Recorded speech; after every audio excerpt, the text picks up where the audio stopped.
Welcome to another edition of Let's Talk Criterion.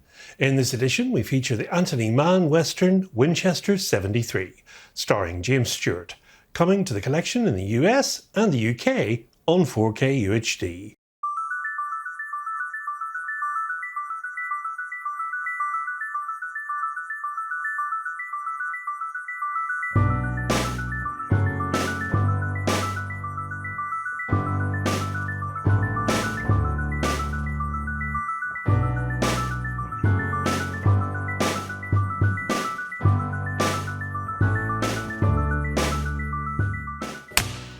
Anthony Mann, born Emil Anton Bundsmann, was an American film director of mainly film noir, westerns and historical epics. His career began in 1925, in the theatre in fact, as an actor, before he moved over to Hollywood as assistant director to Preston Sturges. His first film as director was Dr. Broadway from 1942. Following this, he was signed up with numerous production companies, including RKO, Eagle Lion Films, Universal and MGM. He moved into westerns in 1950 with a highly successful one, The Furies, which is in the collection as Spine 435. Straight after that, in the same year in fact, he directed Winchester 73. In this he assembled a great cast consisting of James Stewart as Lin McAdam and supported by Shelley Winters, Dan D'Area and Stephen McNally. Written by Borden Chase and Robert L. Richards, it's set in 1876 in a variety of western locations and follows the journey of a prized rifle, a Winchester 73, from one ill-fated owner to another, as well as a cowboy's search for a murderous fugitive. It's the first western where Stewart and Mann collaborated, and the first of 8 films they made together. In her lovely study of the films of Anthony Mann, Janine Basinger notes that Winchester 73 is frequently pointed to as the beginning of the modern western. This is because at the time's frightening cracked depth of Jimmy Stewart's main character, in whom the frequent violence of the western film gains an almost deranged undertone. From Winchester 73 onward, Basinger writes, "The idea of the western hero as a man besieged by personal problems, violent and even psychotic, becomes increasingly prevalent in American films." This seems to me essentially right. There were many other films, of course, exploring this notion. During this, Basinger ties her argument to the primary symbolic element of the movie, the Winchester 73 rifle itself, around which everything revolves. It's a near-perfect gun, which we're told a number of times is 1 in 1,000, meaning that it came out of the assembly process without any flaws. This magnificent weapon is passed from character to character, serving as a kind of touchstone that ties together a number of episodes that are not quite vignettes, but at the same time not quite traditionally related to a plot. The idea that through his use of technical means, the symbol of the gun, the portrayal of the troubled interiority of Stewart's main character, the connection of disparate episodes, Anthony Mann creates a film that explores the nature of male violence, as well as the way that violence is depicted on screen. Rather than simply presenting violence as a kind of noble solution to external problems, as earlier westerns had tended to do, Mann's film connected it to the psychology of the characters engaging in it.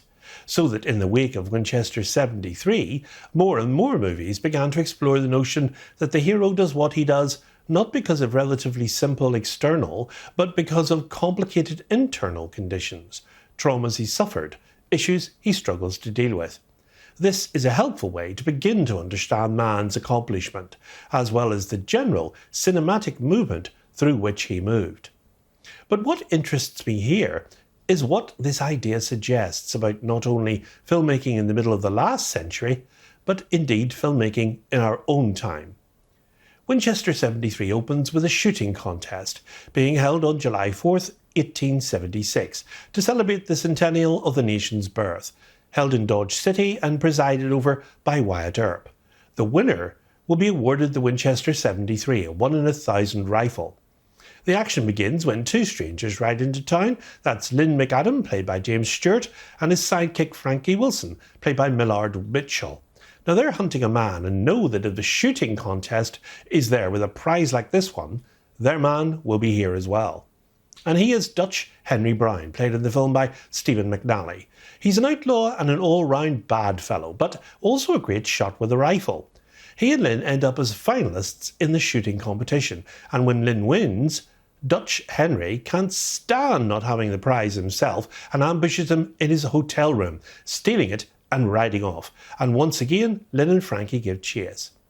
Now, though some feature film directors, Bud Whittaker and Sam Peckinpah, and of course John Ford, created a kind of poetry out of tales of the old Western values slowly yielding to modernity and technologies like the car, a few films remain from the 50s which capture the innocence and optimism of movies, going right back to the very first of the Wild Bunch.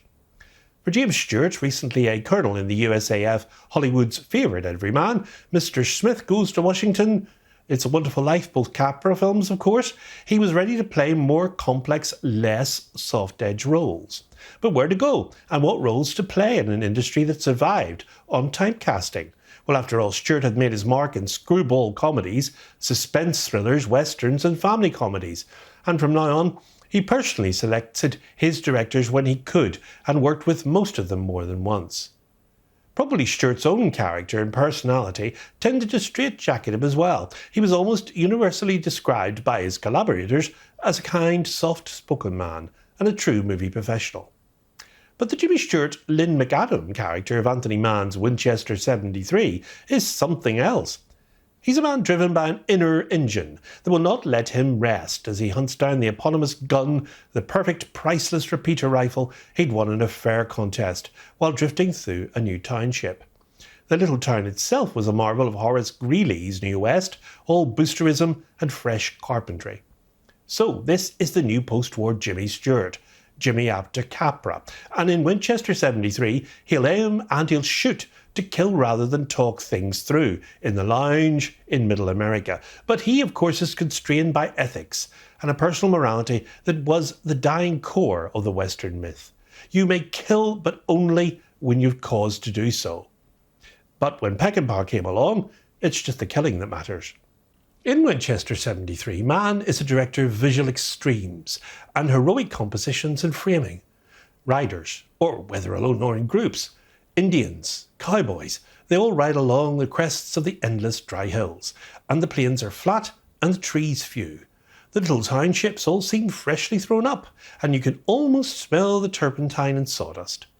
The rich tonal palette of black and white, of course, soon to largely vanish, and classic compositions by the early master William H. Daniels make this film never less than impressive to watch. The classic frontier scenes and the lonely bars are always set way out in the boondocks, ideal for planning a heist or selling a few cases of stolen guns to the highest bidder. It's the height of the Indian Wars. There's talk of Custer's last stand, and a good salesman of guns and ammunition, it seems, will sell to anybody.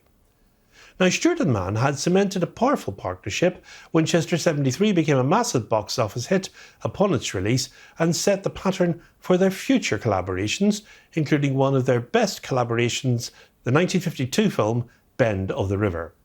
So what's contained on the disc?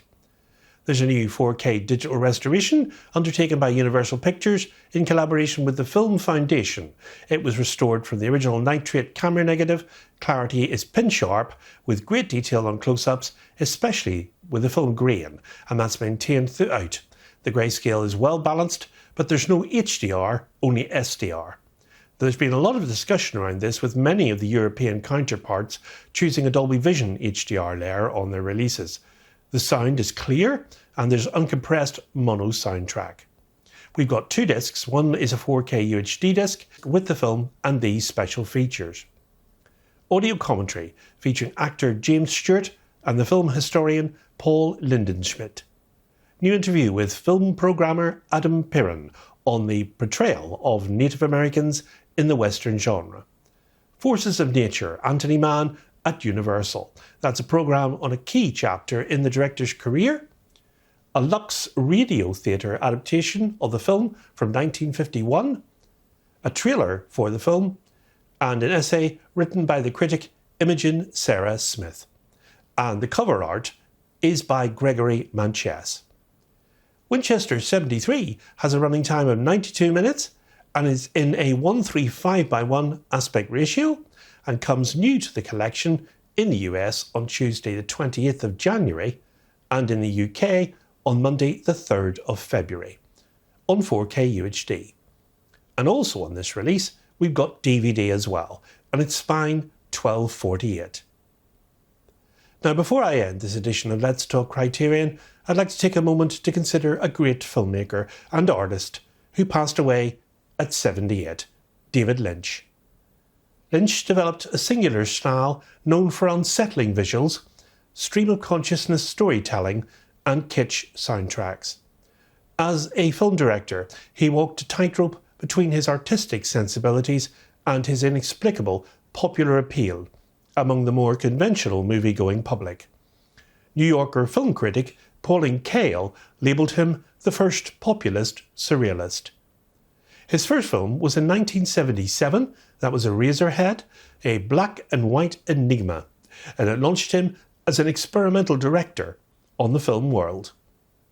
Mel Brooks then took him on board and engaged him on what was another unique adaptation to create a film of the play The Elephant Man, made by Brooks's own production company, Brooks Films, and then came Blue Velvet. And after that, of course, the floodgates were open for his type of work, which included Dune, Wild at Heart.